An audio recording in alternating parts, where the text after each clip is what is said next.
History is written by the victors, but sometimes it's rewritten to erase them. He was the most dominant champion of his time, a legitimate tough guy from the farmlands of New Zealand who held the sport's biggest prize in a steel grip. For a while, he wasn't just in the main event, he was the industry. But the empire he helped build has tried to tear his statues down. His name is whispered, not celebrated. The official story is silence. The truth is far more complicated than you imagine. This is the story of how a New Zealand farmer became the most powerful man in wrestling, and why the business has been trying to make you forget him ever since. Our story begins not in a smoky arena, but in the rugged, sprawling landscapes of New Zealand. While many sources list his birthplace as Raetihi, the most reliable records point to Rata, where on August 22, 1924, Patrick John O'Connor was born to a family of sheep farmers. Before he was a world champion, he was a shepherd, a blacksmith, and a farmhand. His world was one of hard labor, of shearing sheds and muddy fields, a place where strength wasn't for show, but a requirement for survival.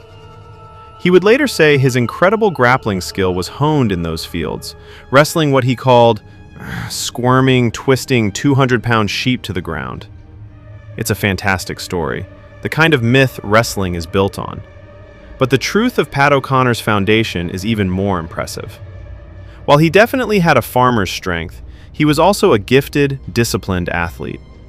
He was a standout rugby player, and more importantly, a phenomenal amateur wrestler. This wasn't some barroom brawler with a good grip. This was a man who won New Zealand's Amateur Heavyweight Wrestling Championship in both 1949 and 1950. He represented his country with distinction, winning a silver medal at the 1950 British Empire Games in Auckland. He was a legitimate, credentialed athlete with a pedigree forged in real competition. So when he entered the world of professional wrestling in the early 1950s, he wasn't just another hopeful looking for a payday. He was a ringer. A guy with a rare combination of authentic, farm-bred toughness and elite-level technical skill. He arrived in America as a hot commodity, a man billed from Wanganui, New Zealand, who had rugged good looks and a flashy, yet fundamentally sound in-ring style. The promoters knew exactly what they had, a handsome, exotic import who could actually back up every single bit of the hype. He quickly moved through the ranks of the National Wrestling Alliance, the sprawling cartel of promotions that controlled pro wrestling across North America. He was what they called a scientific wrestler, a technician who could tie opponents into knots. And the crowds were captivated. Here was a man who looked like a movie star, but wrestled like a machine, a perfect blend of showmanship and frightening legitimacy. He captured regional titles, tag team championships, and the respect of his peers. He was building a reputation not just as a crowd pleaser, but as one of the premier workers of his generation. The ascent was steady, relentless, and deliberate. Everyone in the business could see where it was headed. Pat O'Connor wasn't just going to be a star, he was destined to hold the 10 pounds of gold. On January 9, 1959, in St. Louis, Missouri, that destiny was fulfilled. He defeated Dick Hutton to become the NWA World Heavyweight Champion, the most prestigious prize in the entire sport. The farmer from New Zealand now stood on top of the wrestling world.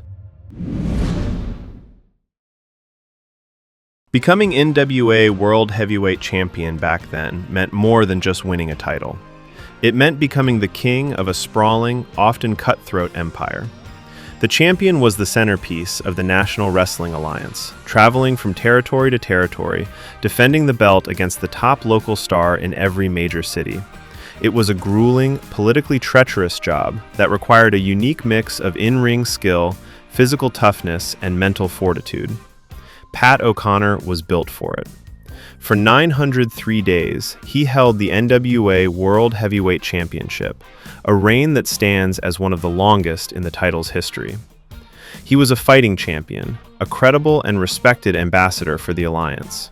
By all accounts, he was exactly the kind of champion the NWA board, led by the powerful St. Louis promoter Sam Muchnick, wanted representing them.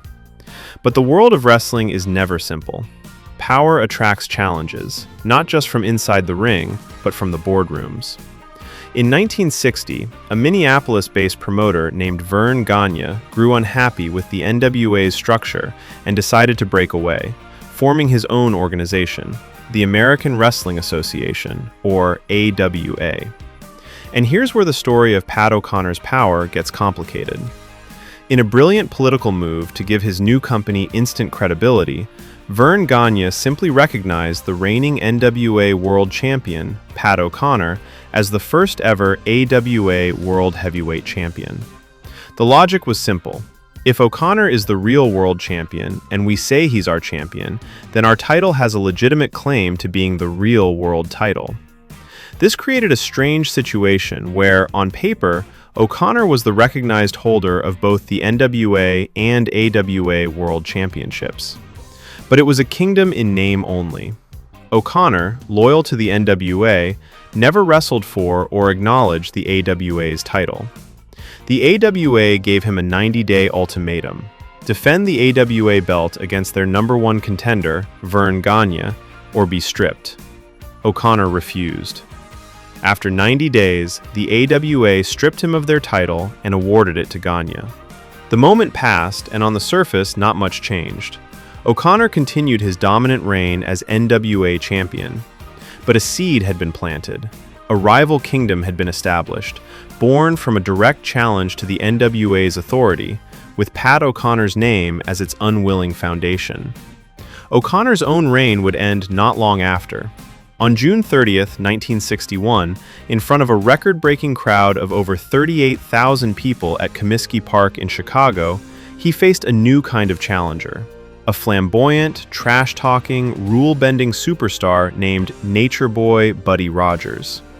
The match was billed as the match of the century.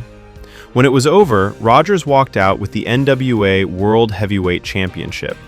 O'Connor's legendary reign was over, but his role at the center of wrestling's biggest political battles was just beginning.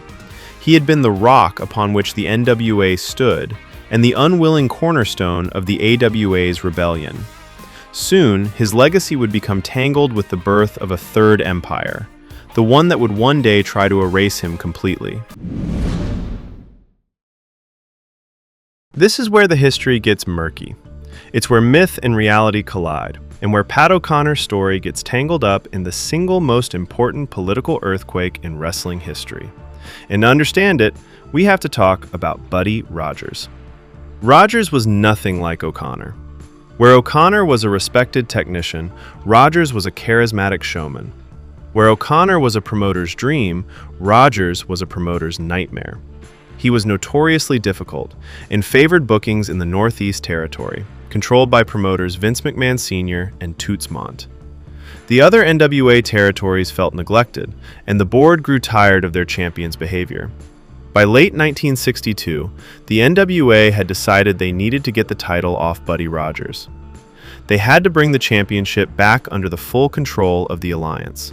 To do that, they couldn't just send anyone. They needed what was called a policeman, a legitimate, feared wrestler who could force Rogers to lose the title, whether he wanted to or not. And this is the moment where Pat O'Connor's story is often told wrong.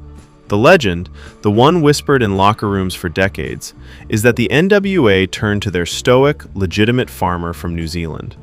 But the official records and historical consensus tell a different story. The man the NWA chose for the job was not Pat O'Connor. It was Lou Thesz.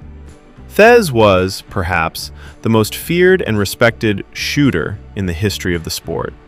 And on January 24, 1963, in Toronto, in a tense, one-fall match, Lou Thesz defeated Buddy Rogers to become the new NWA World Heavyweight Champion. The NWA had its title back. The rebellion was seemingly over, but it wasn't.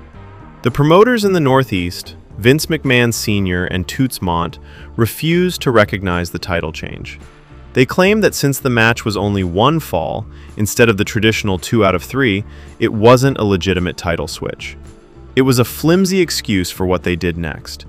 In protest, they seceded from the National Wrestling Alliance and created their own company, the Worldwide Wrestling Federation, or WWWF, and they named their own world champion, their man, Buddy Rogers, who they claimed had won a completely fictional tournament in Rio de Janeiro. This was the birth of the company that would one day become WWE. It was a direct result of the NWA's decision to take the championship off Buddy Rogers. And while Pat O'Connor wasn't the man in the ring that night, his shadow looms large over the whole affair. Why does O'Connor's story get mixed up with Thesz's? Probably because he fit the role so perfectly. He was the NWA's previous, dominant, legitimate champion. He was the man who had lost the title to Rogers in the first place. In the mythological retelling of wrestling history, it just makes for a better story if the hero who loses the kingdom is the one who comes back to reclaim it. The dark truth of Pat O'Connor's erasure, then, isn't just that he was forgotten, it's that his story was cannibalized. He became a ghost in his own history, his real accomplishments overshadowed by a more dramatic, but false, narrative.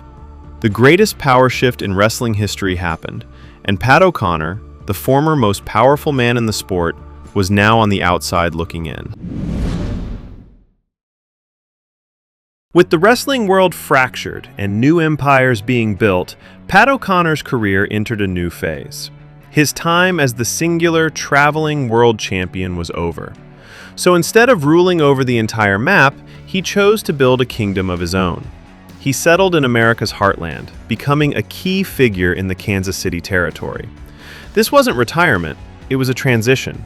Alongside promoter Bob Geigel and, eventually, Harley Race, O'Connor became one of the owners of the Central States Wrestling promotion, which covered Missouri, Kansas, and Iowa.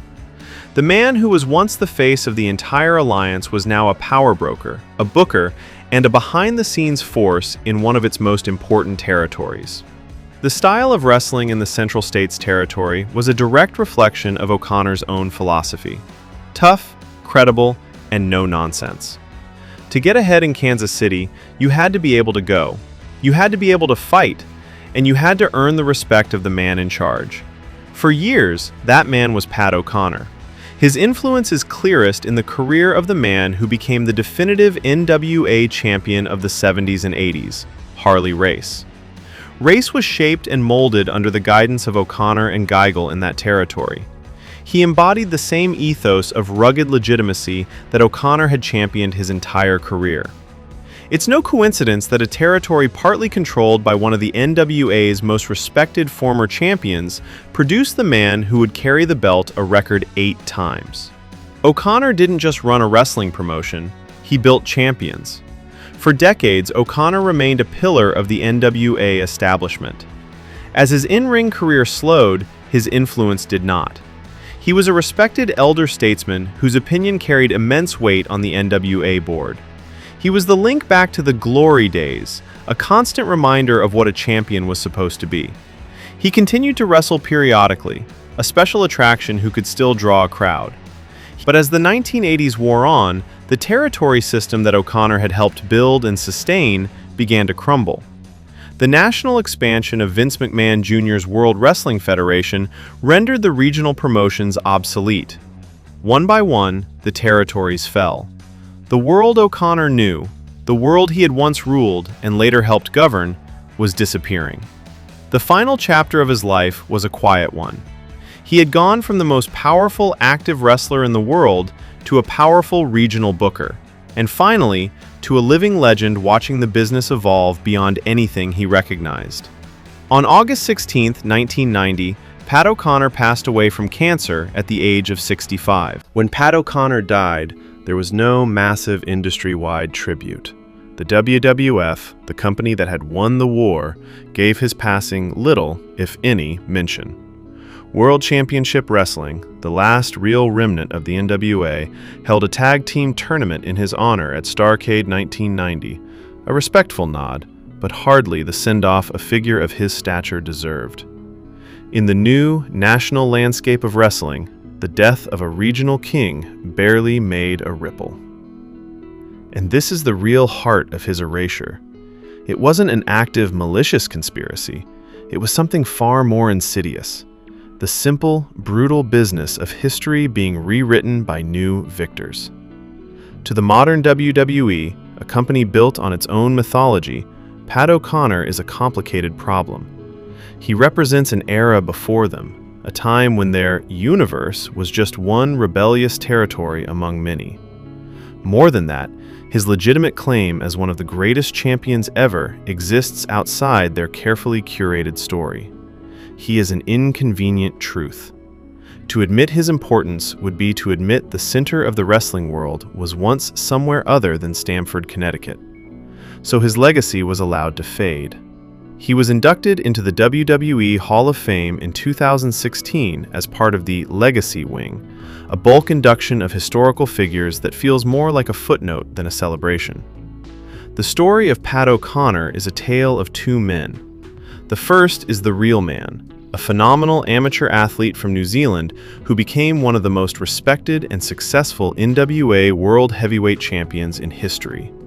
A man who held the title for 903 days and then spent decades as a promoter and power broker, shaping the careers of other legends.